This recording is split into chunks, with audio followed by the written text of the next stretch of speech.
Yo, what's going on? This is CVV, Chris Van Vliet, and you are listening to the Eric Squared Circle Show. Woo!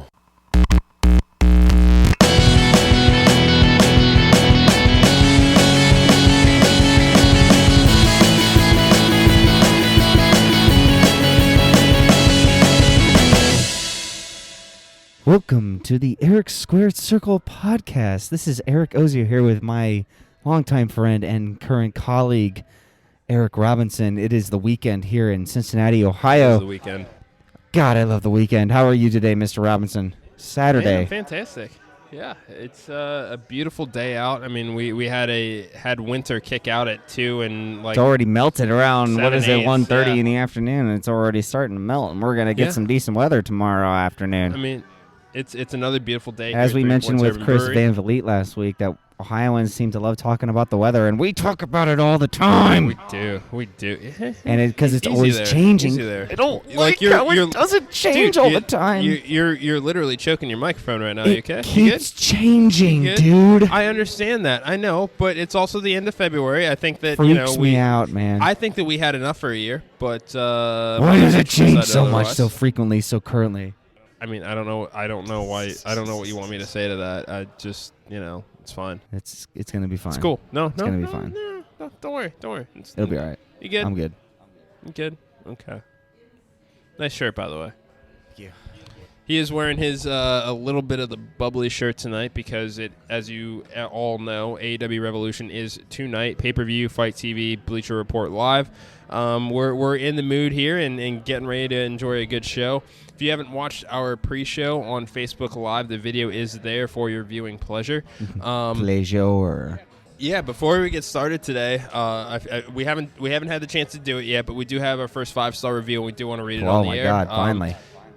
Right? I mean, it's Will only you taken guys, us a year. But please just comment. Like, I don't even care if it's a half-star review. comment, Give us like, a half subscribe. star. Just tell us Tell what how much you like, it what sucks. you don't like. I don't even care. Tell me. I mean, if it sucks, if it sucks, you can tell us. I mean, we're big boys. We're not going to stop, but we'll listen, I guess. Big boys. It's fine. Yeah, but this is from BKane7. I would say I am a wrestling fan, but both Eric O and Eric R are by far super fans, to say the least. I would say that I've fallen off a little bit, but listening to their podcast helps me to bring everything to full circle and catches me up. They both bring so much excitement. I enjoyed the Royal Rumble podcast and energy to the table of all wrestling platforms. I'd recommend this podcast to catch up like myself or to just hear some talk about wrestling. Keep up the good work. BKane7, wherever you are, we thank you. And for everybody else out there, subscribe. We want to hear from you. Can continue to tell us how we're doing. I mean, we this is a show by fans for fans. So, we want to make sure that we're bringing you entertaining, engaging content. And I think that we do a pretty good job of that, if I had to say so myself. I'll say it. I like other people to say it. But as we said last week, we want this to be something to be able to turn casual fans into super fans and potential no fans into casual fans, because we can potentially take, because there's, if you think about it, 13 hours, maybe 14 hours of pure wrestling shows throughout an entire week. Yeah. Because they do live episodic television shows every single week. It's a good time to be a fan, dude. It's great. But, a lot of people don't have time to go through and watch, but we have time to go through as much of it as we can to bring you just the breakdowns of what you see. But we strongly recommend you checking out the pay-per-views, especially the one that's happening tonight. For sure. I'm sure you all know that it is today we're recording this. It is February 29th, the extra day in the year every 4 years. It's called Leap Day. Dude, yeah, make it count. I did actually watch the Leap something Day extra episode that of you 30 wouldn't Rock do today. today that you would do any other day, because it's the one extra day of the year every 4 years. Yeah, that the sun we don't account for it, because technically every single day is 24 hours and 1 minute, 56 seconds. And so take that extra 1 minute and 56 seconds and do something extra with it. That's what we got extra with Chris Van Vliet last week. You should definitely check out that podcast episode, by the way. Yeah, definitely do. Again, special thanks to Chris for joining us last week. If you've not checked out that episode, it is in our archives. Anchor, Apple Podcasts, Spotify, Stitcher, Google Play. Check it out. It was a great interview. Again, thanks Chris, for joining us. So we got Revolution tonight. Again, if you have not had the chance to check out our predictions, check out our Facebook page, the Eric Squared Circle Show. We went live here from 3 Points to get our predictions out so you guys can hear them. Since this won't air till after the actual Revolution episode, it will not. By the time they hear this, it'll be Monday morning. We'll be schlepping it to work. Yep. Yeah. About right. I mean, it's okay. It's. But just like leading up to that, we can just talk on I watched the Go Home show. It was excellent. They had a weigh-in, and I do love weigh-ins because it's relevance of an actual fight in MMA. And the thing is, it's definitely different from contract signings. It's gonna turn into ugly. And I didn't think Moxley would actually take himself head on against the entire Inner Circle, but he did it. Headbutted Jericho in the face. Yeah. Jericho cut up, but he bladed himself. Let's just be honest. But I'm gonna believe that's the way to do it. Moxley bleeded him up with his forehead, but I'm just not gonna buy that. But I love Jericho. This, Chris Jericho. That was almost starstruck talking to Chris last week, knowing all the people that he's met. I just want to, just an opportunity to kind of absorb those people in the future. Yeah, and I mean, obviously getting to enjoy that energy that he's gotten to surround himself with, and everything that he brings to the table as a journalist. We got some work ahead of us, but he seemed to think that we're off to a good start, at least in his eyes. So that's pretty cool. Again, it's just the consistency. Yeah, it's for anybody out there doing what they're doing. Again, we all work our 9 to 5 jobs, and we've gotten to that point where it's you have to do that, and you have to extend that time outside of it. To complete goals that you have for yourself. Just like we have for this, to bring the information that happened over an entire week to a single 45 minutes. Major points that happened. Again, we spoke on AEW. We spoke on what we were going to think was going to happen tonight. And excellent go-home show with builds into each single match that's going to happen to tonight. So we will talk on Fallout from Revolution next week. I just want to let everyone know we will have a guest again next week. We will. His name is Ryan Freeman, the Rager. Ryan Freeman. From the same, he's going to be from, he wrestles out of the Hamilton County Fairgrounds. You're going to have to remind me the actual name. Yeah, so Ryan Razorback Freeman works a lot of the promotions here in Cincinnati. Joining us here at 3 Points next week just to talk the local scene. Just going to talk wrestling with us. Again, there is Elimination Chamber coming up, and we're going to have Revolution tonight talk on that and the Road to WrestleMania and kind of where we're seeing the Road to WrestleMania at this point, which is kind of, to a point where I don't really know where we feel on how the Road to WrestleMania is working. Where's the hype, if the hype is actually there with WWE and all the other things that's happening in the wrestling industry. Let's kind of just get into it. I mean, at this point, here we are, 2 days removed plus from Super Showdown. Goldberg is our Universal Champion again.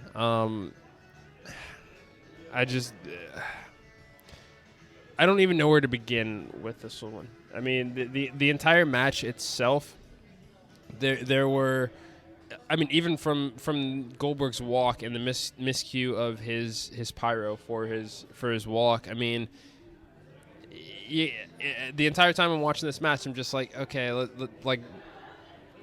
just don't give in to your instincts here, don't do what everybody is thinking that you're gonna do, and lo and behold, they did it. I mean, 4 spears, a really shitty looking jackhammer later, and Goldberg is our new Universal Champion. So really weak, just 3 burials in one show, and that being Brock Lesnar over Ricochet, Undertaker defeating AJ Styles after he squashed R-Truth basically, and so no. Who am I missing? Here's the thing. Here's the thing. As far as that one, if we're going to talk about the Undertaker, and the Fiend AJ getting Styles impromptu Goldberg, match, obviously. yeah. Well, I mean, we got to spend some time on that. But if we can, we're just going to segue a little bit as far as Undertaker, AJ Styles. I think that was an appropriate way to set up a WrestleMania clash because the Undertaker wins at WrestleMania anyways. I would hope. I would hope so. My thing is, Undertaker. Obviously, he's got the open door policy to come back and enjoy his time, and he will ride off whenever he wants to ride off into the sunset. Styles is as close to Shawn Michaels as you're going to get, and Styles is going to make Taker look like $1 million. I love the build because it used OC and taking out Rey Mysterio. Backstage segment made everybody pop just once you saw the boots and the jacket. To come in and insert himself into that match, I thought was spectacular because now we're going to have Styles wanting to get his revenge. And I think that we're set for a clash of epic proportions. I would hope that it's a match that doesn't go too terribly long. But I got to say, I'm happy with it. I really am. It's just concerning with how they're taking guys that, I guess in Ricochet mostly, just getting buried, it seemed like, with Brock Lesnar. It's only the title match was Goldberg defeating The Fiend. But, at the same time, they have The Fiend immediately challenging John Cena for WrestleMania prowess. Last night at SmackDown, The Fiend is going to face John Cena because John Cena continuously said, and even like Entertainment Tonight weekly shows, saying that he doesn't want to take anything away from anybody at WrestleMania, but like honestly, they don't have anything that they can fill with WrestleMania. John Cena versus somebody, and The Fiend seems like the right match. Hopefully, again, it's two kind of like, I wouldn't say choppier guys, but like spot guys that are gonna. I haven't seen Cena in the ring in a while, so we probably won't really see him too much. Like we won't see him in any. We'll probably see him make one or two actual matches leading up to Road WrestleMania here in the next month and a half, maybe total. Like I don't even know that we're gonna even see that because what I liked about this match, or not the match, but the build up as far as Cena, if we're gonna go right into it. Cena versus Bray Wyatt is a very much a marquee wrestling match, and it's something that I think a lot of people can get behind. Bray Wyatt? I think it would be Bray Wyatt? I think it would be that much better. Here's why. Because if we're going to look at undefeated Universal Champion in Bray Wyatt and John Cena going for number 17, that's a story that writes itself. And the frustration I have is that with Bray, it seems like every time he gets that momentum under him, he gets his legs kicked out from under. The Fiend and this split personality that he's got has been something that has not been done this well since Mick Foley. And even this, like, we look at the three faces of Foley and then look at the Fiend and Bray Wyatt. They're the same and polar opposites all at the same time because Bray is a little bit more sadistic about his character as opposed to sadistic in the fact that he plays in psychological warfare as opposed to Cactus Jack, which is just all about the violence, and with Bray. They really struck gold with this character, and now here we are seeing another major Bray Wyatt loss on a big stage because this is a big deal. Like, this loss didn't happen in a vacuum, and I don't think that anybody really thought that Goldberg would win the title here in Saudi Arabia. I figured, who knows? Maybe we'll get a return match out of it later, but here we are. Goldberg, new Universal Champion. I just think that you could have. I think that Bray versus Cena with undefeated champion, the GOAT going for number 17 is a much better story than who's next and Roman saying, I'm next. That's just me. No, I mean, the thing is, like, that's not even really title worthy at this point because they're not going for any titles, and the only titles are Goldberg now, who just buries the Fiend, who's now facing John Cena. And who's Goldberg going to face at WrestleMania? Oh, I don't know. We'll figure that out on the road to WrestleMania. But you got Brock Lesnar that's already... Goldberg's set for Roman Reigns. That's right. Roman Reigns coming out. But and then, of course, you got Drew McIntyre versus Brock Lesnar, which we even discussed this last night. How can you ever think to put Lesnar not last at WrestleMania. I think the WWE Championship and Brock Lesnar need to be last WrestleMania. You should not be putting Goldberg and Roman Reigns. It's just going to be 17 spears between the two of them. Whoever gets the last one is going to win, and I don't want that to be the last match for WrestleMania 36. I mean, I would hope that Brock and Drew close the show. I think that's a match that yes, that's what should close everybody it. can get behind. That's kind of the coronation of your next big baby face. At least, going into this next decade for the foreseeable future. I mean, Drew McIntyre, it seems like finally he's got his legs under him and he is injecting more of himself into this character, and people are responding to it. And I think that that's great for him because, we've seen him go away and work really hard to rise through the ranks of TNA and over in the UK. I mean, you name it, he's gone and tried to work to get back to this very point. I think that if we don't close the show with a Drew McIntyre holding that belt over his head, pyro going off, that we're kind of just hosed for the next wrestling calendar year again because we've got Brock Lesnar as champion. No, I definitely think Brock Lesnar needs to lose at WrestleMania, but we'll get into that. Not once are you going to call him Bork Laser? Like, not once have you this entire time you've not said Bork Laser. Too much. I know that some people in the world think that he's like the biggest badass there is, but I just do not agree. And we do have to talk about the fact that he just murdered Ricochet in about 90 seconds. Yeah, another testament of how WWE doesn't care about their actual talent. Dude, that's the frustrating thing is because one of your best talents in Ricochet, it's ridiculous. Yeah. Just go to AEW, Ricochet, please. Like, you will benefit, you will feast in AEW. Sami Zayn as well.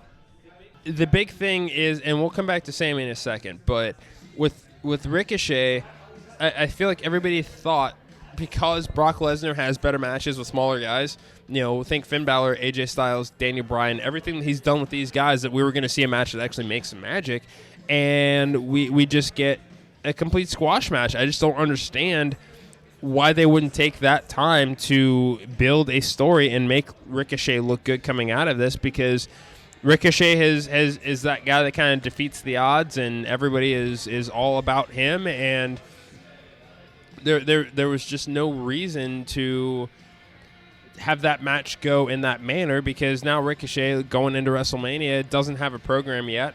I'm hoping he doesn't just get put into the Andre the Giant Battle Royal to get the Mania check. I mean, it's so frustrating. No, I mean, I seriously am saying this like as a podcaster, as someone that wants to reach the minds of many wrestling fans in this business.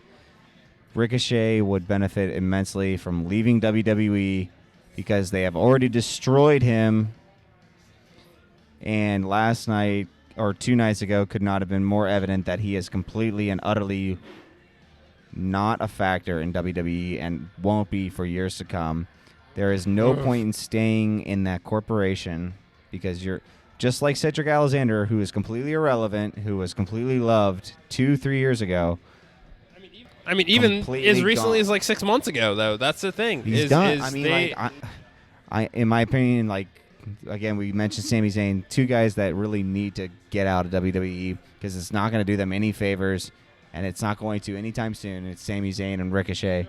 And we saw that from Ricochet on Thursday night in Saudi Arabia, by the way. I just want to make sure everyone knows that it was in Saudi Arabia. So let's talk about this, though. I mean, as far as Sami Zayn goes, he's enjoying the manager aspect right now, and I think that he has brought a credibility to Shinsuke Nakamura as a heel in this alignment with Nak, Sami, and Cesaro. I really actually like the pairing of those 3, simply because there's not a whole lot that they want to do with any one of them individually. So the fact that they've kind of gotten this push by feuding with Braun Strowman and having the Intercontinental Championship be part of it, that's definitely a big deal.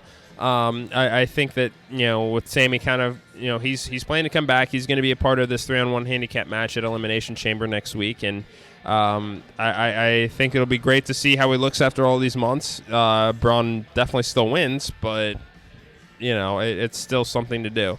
Well, they showed last night that Braun Strowman agreed that the three of them will face for the Intercontinental He Championship. did say that, yeah. So I don't really know how that works if Sammy, Cesaro, and Shinsuke win, but let's just face it, Shinsuke and Cesaro are older guys that are just out of their primes, just like AJ Styles. They're guys that are just really not going to be the mainstay of... Sami Zayn can still be that mainstay guy, can still be like a El Generico type that I just cannot help but love and get behind. Yeah, right. Because we all know that El Generico has been in Mexico this whole time feeding the hungry and like taking care of children in Mexico City that he's able to bring back and kind of like foster. And Sami Zayn has been a manager in the WWE, while El Generico is I like that though for him. I mean, person.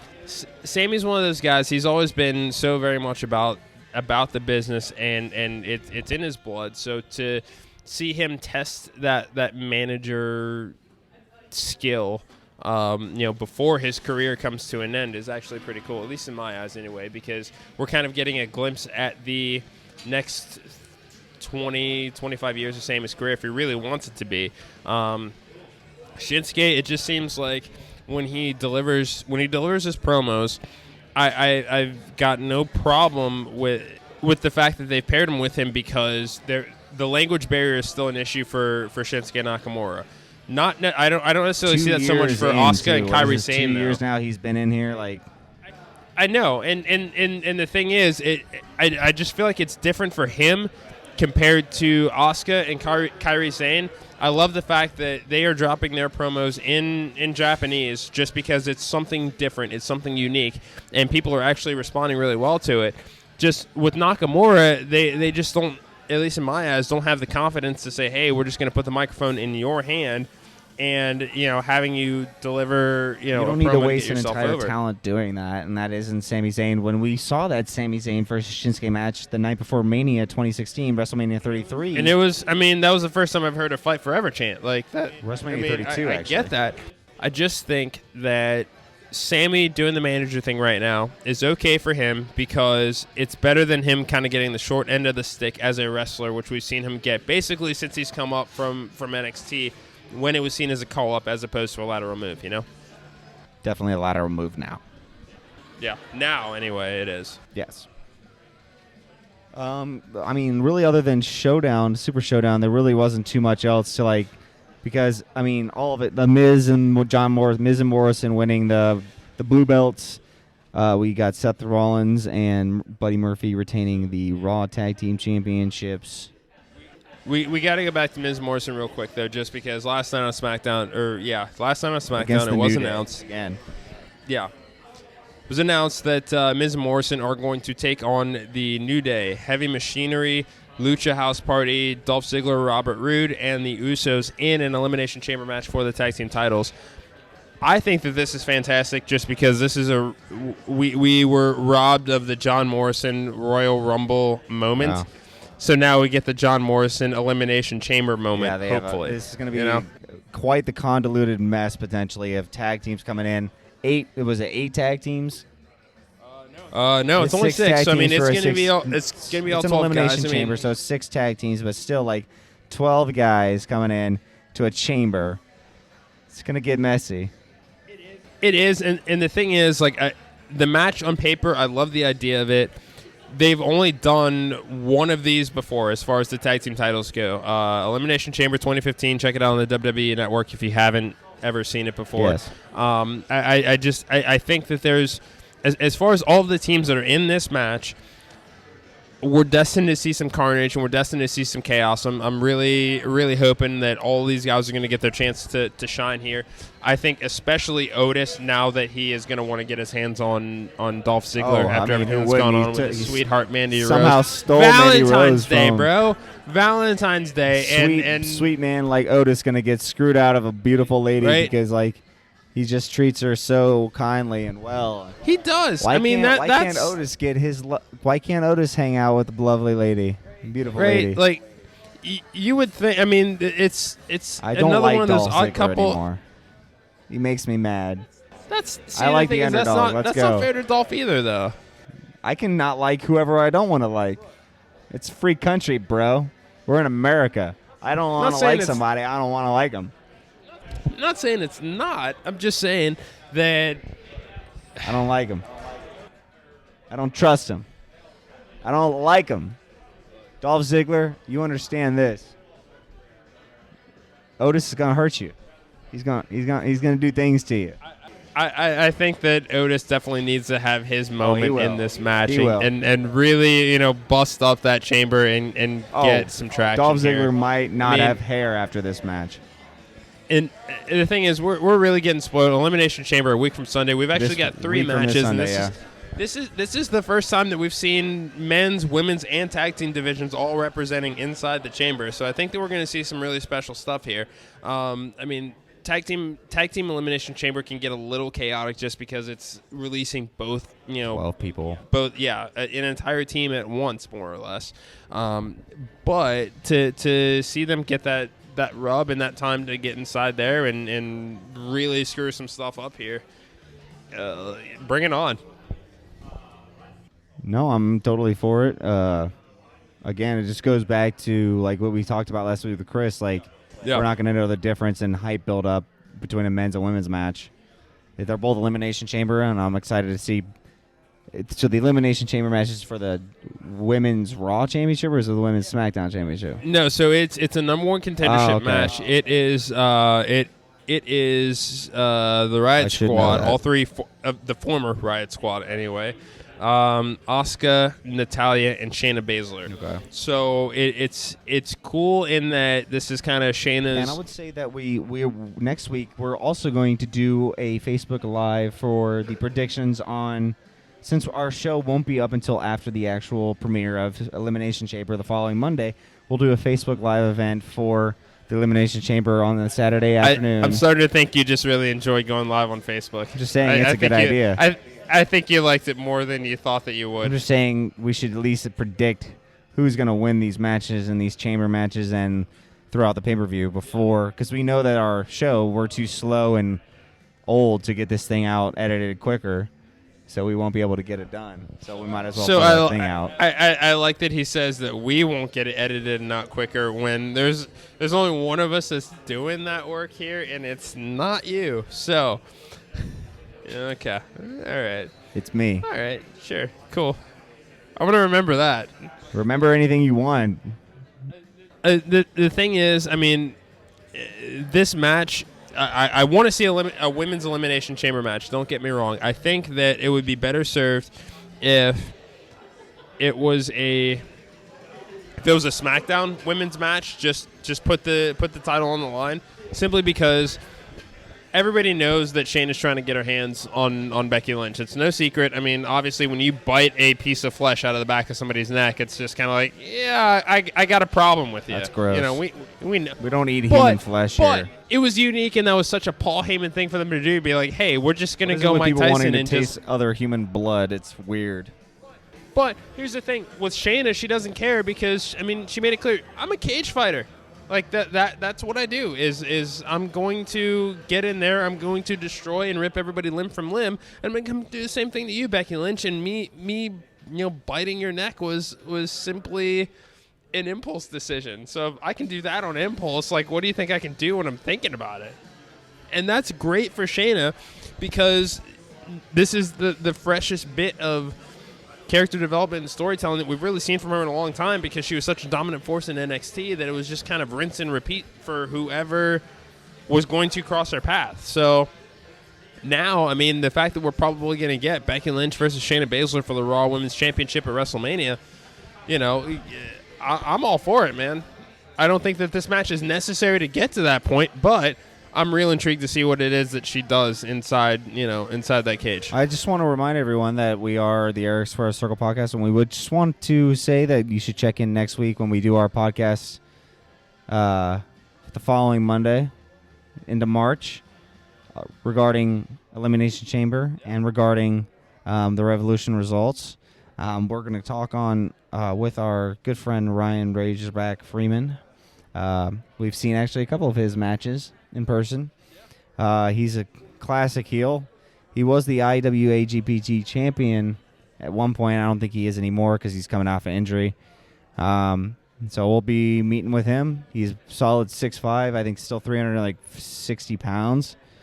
Just big dude. He's a big boy. I love being able to start fights with people when he's around because I could just like maneuver off of his massiveness. He's just like boom. You can build off that size, you know what I'm saying? Right. Got injured, came back after surgery. That he did. Thought about giving up on the in-ring game, but he is not. He is still killing it, and I can't wait to talk to him next week. I know that we discussed in length the AEW match coming up tonight's Revolution. We're going to see the number one Jon Moxley facing off against the champion Le Champion. Can't wait to see that. Can't wait to see this match tonight. All these matches tonight. It's gonna be a great pay-per-view. So we gotta insert our reactions here just because this is gonna drop after the show. Oh my god! I'm like, so I can't. We're either gonna be really really happy or really really sad. I think top to bottom it's a pretty stacked show more or less. I mean, I think the biggest thing that I'm excited about is that we're finally getting the Cody MJF blow-off match. You think that this is kind of just the beginning of what we're going to see in ring from them. I think that, after a year of a build-up, just this kind of one blow-off match and having them both go do their thing is, what's going to work here. I mean, I think that we're going to see Cody take this one. I mean, obviously, we've kind of already gone through this in our predictions, so check those out on Facebook Live if you have not already. I'm saying now MJF wins. Hey everyone, thanks so much for listening to this episode of the Eric Squared Circle Show. If you liked what you heard, take a quick second to leave us a review, and if it's a 5-star, we'll read it on the air. We really want to hear from you guys, so if you have a question, trivia, interview ideas, or any other suggestions, we want to hear them. Shoot us an email at ericsquaredcircle@gmail.com. And don't forget, you guys are the reason that we do this show. It's the ultimate show by Smarks, for Smarks, so what's not to love? Let's keep the discussion going on Twitter using the hashtag E2SC, and join our server on Discord. Last but not least, subscribe to our YouTube channel and make sure you turn on notifications because you'd be crazy to miss anything it is that we're doing right now. So, on the other side of the Wednesday Night War this week, we had NXT. Had a hell of a show, I got to say. First of all, Gargano, Tommaso Ciampa, we're getting another chapter of that rivalry. Hell in a Cell, potentially? That's what I'm thinking, is that it's time for the first NXT Hell in a Cell match. And these guys are the perfect competitors for it because think about everything that these two have done to each other. I mean, they've been in unsanctioned matches, street fights, last man standing matches. They've done every other match stipulation that you can kind of imagine at this point, where the only way to really end this rivalry is to do it in Hell in a Cell, a la Triple H and Shawn Michaels. I mean, these guys have that type of relationship. It very much feels like that type of story. So, yeah, I think that it's time to pull the trigger on that. I mean, we know that they're headed for Tampa. That there's really no way to dance around that. So, yeah, at Takeover. Yeah, Takeover Tampa Takeover. That sounds pretty good. I like Tampa. It's a nice place. Clearwater. I mean, Tampa Takeover. And that's the thing. Tampa Takeover. With these guys, and I've got friends that are going to WrestleMania, and I'm just beyond jealous. So next year, we have to find ourselves podcasting from either Rock and Rager or Los Angeles. I will do either and or both. I love this. This is it's good stuff. It's good stuff. I mean, we got the Saint X game that has just started. Xavier, not Saint X. So another really cool thing that came out of NXT this week. So Finn Balor coming off of his win at Takeover Portland, kind of trying to figure out what's next for him. And next thing we know, we hear Imperium's music, and Marcel Bartel and Fabian Aichner come out and say that basically the ring general Walter is the alpha and the omega essentially of NXT, regardless of American or UK. So the fact that we might get Finn Balor versus Walter at Takeover in Tampa, I mean, that's going to blow a lot of minds, man. I think I mean, Walter, I think, is a guy that could take on a Lesnar type. Like we were. He should have. He Kinda should have been in the talking Royal Rumble. He would have been a good Royal Rumble entrant, but like Finn Balor, again, a Scottish versus an Irishman. Wait, are they both Scots? No, Walter's German. German. Finn Balor's Irish. I can't do an Irish accent. But, neither is Scott. Hey, don't give me that attitude. I'm not giving any attitude. All I'm right. just being critical of my own very poor Irish accent. That's all. Yeah. Good. It's okay. No, I think it'll be an excellent match. I think Walter has just built up a sense of just dominance. It'd be very difficult for Finn Balor to win that match. I mean, it will be, but if the Walter Tyler Bate match was any indication of what he can do with somebody that's half his size, I mean, I think we're in for something special. I think that we will definitely see Finn be able to pull off the 1916. A very strike heavy match as well. I mean, you know, Finn's chest is going to be hamburger meat by the time the match is over, but they got my $9.99. Right? No, it will be. $9.99. But he can handle it. He can handle it. I mean, what else would you like? Anything else you'd like to bring up, Mr. Robinson, for the fans out there that we want to condense everything in 13 hours within each week? It's very difficult to get into, and we want to get that all into our episodes. If we're going to talk about, if we're going to start thinking about the build to WrestleMania, you know, we were talking about this before we started recording, but the feel is different this year as far as the build to WrestleMania season. When it's in the air, you get this just. You can smell it. You can taste it. There's just so many stories that you just want to sink your teeth into. And then in 2020, not so much. Is it a good thing that WrestleMania just isn't that concerning to us as fans? Like, the road to WrestleMania is just not really present. The only thing that's present is that we know that WrestleMania is going to actually happen in April. The actual build-up to it doesn't really seem to be working because you're getting title changes for old bucks over the young guys that consistently just bury people. And these super showdowns in places that we are documented on saying that we do not agree with. We're documented saying that. As far as WrestleMania goes, this is like the one time of year where I really don't want spoilers, and you know, since getting into podcasting, that's changed it a little bit. To I at least need to get an idea of what's being discussed, just because for the purposes of having this conversation about what it is that we're seeing and talking about. What are we talking about? This year, WrestleMania there's a different feel in the air, and I think that's because we thought we had the answers. They changed the questions. You know, a lot of us were thinking Roman Reigns and Bray Wyatt for the Universal Championship, and now here we are with Goldberg taking that spot. You know, we were told John Cena versus Elias, and now we're getting John Cena and Bray Wyatt. I mean, that's a great match, and I liked the build of it. People want to get critical about, you know, Cena saying the future is with everybody else in the back, and it was one of the most impassioned promos I think I've seen Cena give in a long time. And, you know, the fact that he's kind of transitioned to full-time actor, it's working for him in this context. And people want to get upset about seeing that from him. But we also thought that Mark Henry was retiring, and he just flattened John Cena and got a title match out of it. What's up, Rick? What's up, Rick from Rick and Morty? Love Pickle that show, Rick. Anyway. Pickle Rick over here to my left. I didn't know Rick was black. Eric, that is. That's right. Anyway. Just saying. E-Rick over here is Black Rick.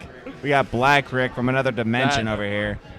Black Rick. No regrets. Not a single letter, okay? With Cena, people want to get upset. However, Mark Henry has done the same storyline. I don't really see the difference between Mark Henry doing it and Big Match John doing it. Bray Wyatt is coming off of the most devastating loss of his career. I mean, and this is... It wasn't great. 4 spears and a jackhammer. And he took a mallet to the head against Seth Rollins. I mean, everything it took that Seth thought he needed to do to beat The Fiend, Goldberg does in 5 minutes, I guess. I mean, not 90 seconds, but I can't count. I mean, like that jackhammer itself was. I mean, you saw it. More of a body slam, but I mean, all I can say is Wyatt and Cena, great match on paper. Would be better with the Universal Championship because we've got undefeated Universal Champion against Cena going for number 17. That's going to get people invested, if you ask me. Thank you. And it would be, I mean, and he's in the new Fast is. 9. Hey, I'm not a big Fast for Furious fan, but Cena, a lot of people are. Cena is. He's in Fast 9. He's in it. He's the You bad got guy. to hand it to him, man. Cena's killing the acting game right now. So I'm saying, like, he may not, like, it just may kind of be a one-off thing, like, for WrestleMania. It could. Opinion. I mean, and he loses. He's gonna lose. I think he needs. We're talking to. like I early mean, WrestleMania. We got 2 months. We have less than that. We have a month and a couple days. Cena definitely needs to take the L on this one because the promo that kicks this off, acknowledging the future of wrestling, and if you're going to do that and then say that you're not going to compete at WrestleMania just to have the program with Bray set up by Bray pointing at the sign, then you at least need to do the right thing and put. Is it a sun? Is that what they have? That's what he did. Like literally, that's what he did. Is Bray came out and pointed at the sign. When this is like the first, when you think Bray Wyatt and everything that he's done to get in the heads of people he's taken on, he attacks out of nowhere. Didn't attack Cena, so there's a respect factor there that you have to think that is playing into Bray's thinking here. I think it's really only going to get more depraved from here as far as how this story gets told. But it was Cena in Boston, and they wanted to preserve that as best they can, and I can't say I blame them. Absolutely, man. And again, you are listening. I hope so. To the Eric Squared Circle podcast. We're down here at 3 Points Brewery on Cincinnati. It is Bockfest weekend here, so I drove my ass around this place so long, literally 40 minutes, because they blocked off Reading Road to get off. Not 71, gonna lie, so I had to go around, go over the bridge, over the Ohio River to come back over the Ohio River, and then still find my way through back roads through. Slide outside these Cincinnati limits to finally get myself here. So here's the thing: when you first called, and Facebook Live event, which you can catch on Facebook. When you first called me about the traffic this morning, you sounded like you were going to. You sounded just ever so slightly like you were going to cry. It just you were not. I do not cry. I was not going to cry. There's no judgment. I was going you to just yell and get weren't angry. in a good mood, and it just. It sounded. You sounded a little emotional. That's all. Nothing wrong with it. I'm just. Oh, you're cracking your knuckles at me, huh? Yeah. Okay. At life. Okay. Really? Get your life together. You're gonna have a Donnybrook with life right now. Okay. Sure. Yeah. Anyways, I think that really kind of just wraps up what we've been speaking on this whole night. We hope you've enjoyed the time that you spend with us, whatever day it is in the near future. Yeah. I mean, enjoy this show with your commute Monday morning. Gets me through the day. And then, and if you're watching us, the clip of us on YouTube, I hope that part's included. I hope you like my belts. These are both mine, by the way. They are not Eric's. He sucks. He doesn't own any cool stuff like I do. He doesn't know I got something in his store. He's going to blow his mind. You good? Yeah. We'll see. I got you. But yeah, thank you for listening for the Eric Square Circle podcast. My name is Eric Ozio. I'm Eric Robinson. We'll see you next week. Thank you very much.